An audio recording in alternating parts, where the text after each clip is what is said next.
ನನ್ನ ಕವಿತೆಯ ಶೀರ್ಷಿಕೆ ಗುಲ್ಮೊಹರ್. ನಿನ್ನ ಹಸಿವು ಬಾಯಾರಿಕೆಗಳ ಭಾರದ ಮೂಟೆಯನ್ನು ಜೀವಮಾನವಿಡೀ ಹೊತ್ತು ಸಾಗಿ ದಣಿಯಬೇಡ.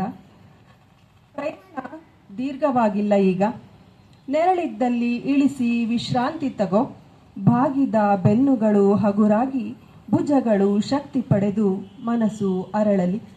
ನೋಡಲಿ, ವರ್ಷವಿಡೀ ಸಜ್ಜಾಗಿ ಅರಳಲು ಮೇ ಆಗಮನಕ್ಕಾಗಿ ಕಾಯುವ ಗುಲ್ಮೊಹರ್ಗಳನ್ನೊಮ್ಮೆ. ಎಷ್ಟು ನಿರಾಳ, ಎಂತಹ ಸೌಂದರ್ಯ, ತುಂಬು ಯೌವನ, ಕಾಡುವ ಕವಿತೆ. ಸೂರ್ಯ ರಶ್ಮಿಯನ್ನೂ ತಡೆದು ನಿಲ್ಲಿಸಿವೆ ತನ್ನ ಮೋಹಕ ದಳಗಳಲ್ಲಿ ಭೂಮಿಗೆ ತಾಕದಂತೆ. ನೆನಪಿಸಿಕೋ ಬಾಲ್ಯವನ್ನೊಮ್ಮೆ. ನವವಸಂತದ ದಿಬ್ಬಣ ಚಪ್ಪರಗಳ ಅಂಬರದಲ್ಲಿ ಅವುಗಳ ಕಾರುಬಾರು. ಎಳನೀರ ಮರೆಯಲಿ ತುಸುನಕ್ಕು ಕೆನ್ನೆ ಕೆಂಪಾಗುತ್ತಿದ್ದ ಗುಲ್ಮೊಹರ್ಗಳು. ನೀಲ ಗಗನ, ಹಸಿರು ಚಪ್ಪರ, ಕೆಂದುಟಿಯ ಹೂಜರಿಗಳು. ಅನ್ಯೋನ್ಯವಾಗಿದ್ದವು ಬಣ್ಣಗಳು ಪರಸ್ಪರ ಬೆರೆತು. ಈಗೀಗ ಒಂದೊಂದು ಬಣ್ಣಕ್ಕೂ 108 ಮುಖಮುದ್ರೆ, ಒಂದರೊಳಗೊಂದು ಬೆರೆಯದ ಕೆಮಿಕಲ್ ಪ್ರಯೋಗ. ಸೂರ್ಯನ ತುಣುಕುಗಳನ್ನು ಅಪಹರಿಸಿ ತಲೆ ಕೆದರಿ ನಿಂತಿರುವ ನಿನ್ನ ಸುಳಿಯಲ್ಲಿ ಸಿಲುಕುವುದೂ ಒಂದು ಸುಖವೇದನೆ. ನನಗಿನ್ನೂ ನೆನಪಿದೆ ಆ ನಿನ್ನ ಮೊಗ್ಗುಗಳ ಅರಳಿಸಿ ಒಳಪದರ ಸುಲಿದು ಬೆರಳುಗಳ ಉಗುರಿಗೆ ಅಂಟಿಸಿ ಬೆದರಿಸುತ್ತಿದ್ದ ಗಳಿಗೆ.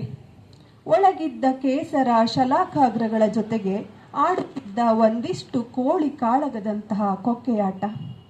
ಚೆಂಡು ಮುರಿದಾಗ ಸೋತ ಭಾವದೊಡನೆ ಎದೆಯೇರಿಸಿ ನಿಲ್ಲುತ್ತಿದ್ದ ಮತ್ತೊಂದು ಕೊಕ್ಕೆ. ಈಗೆಲ್ಲ ಕೊಕ್ಕೆ ಕೋಲುಗಳಿಗೆ ಸ್ಥಾನವಿಲ್ಲ. ತರಹೇವಾರಿ ಲೋಹಗಳ ವಾರ್ ವೆಪನ್ಸ್ ಪ್ರತಿ ಮನೆಯಲ್ಲೂ ಅಡಗಿ ಕುಳಿತಿವೆ. ನಾಲಿಗೆಯ ರಸದಾನಿಗಳಲ್ಲಿ ನೀರೂರುತ್ತಿವೆ ಆ ನಿನ್ನ ಬಿಳಿಗೀರಿನ ದಳಗಳ ಚಪ್ಪರಿಕೆಯನ್ನು ನೆನೆದು. ಒಗರು, ಹುಳಿ, ಸಿಹಿ ಎಲ್ಲವುಗಳ ಮಿಲನ. ಈಗೆಲ್ಲಿ ಆ ನಿನ್ನ ದಳಗಳು? ಪಿಜ್ಜಾ, ಬರ್ಗರ್, ಚೀಸ್, ನ್ಯೂಡಲ್ಸ್, ಮತ್ತಿನ್ನೇನೋ. ಮೈನಾ, ಗಿಳಿ, ಕೋಗಿಲೆ, ಹಕ್ಕಿಗಳ ಹಿಂಡು ನಿನ್ನೆದೆ ಮೇಲೆ ಕುಳಿತು ನಡೆಸುತ್ತಿದ್ದ ಅನುರಾಗ ಸಂಭಾಷಣೆ, ಸರಸ, ವಿರಸ ಎಲ್ಲವೂ ಸೊಗಸೆ. ಸೊಗಸಿಗೀಗ ನಾನಾರ್ಥಗಳು ಬಿಡು. ಇದ್ದು ಬಿಡು ಗುಲ್ಮೊಹರ್ನಂತೆ. 100 ದಿನಗಳ ಬದುಕ 3 ದಿನದಲ್ಲಿ ಬದುಕಿ ಅರಳಿಬಿಡು ಜಗತ್ತು ತನ್ನತ್ತ ನೋಡುವಂತೆ. ಧನ್ಯವಾದಗಳು.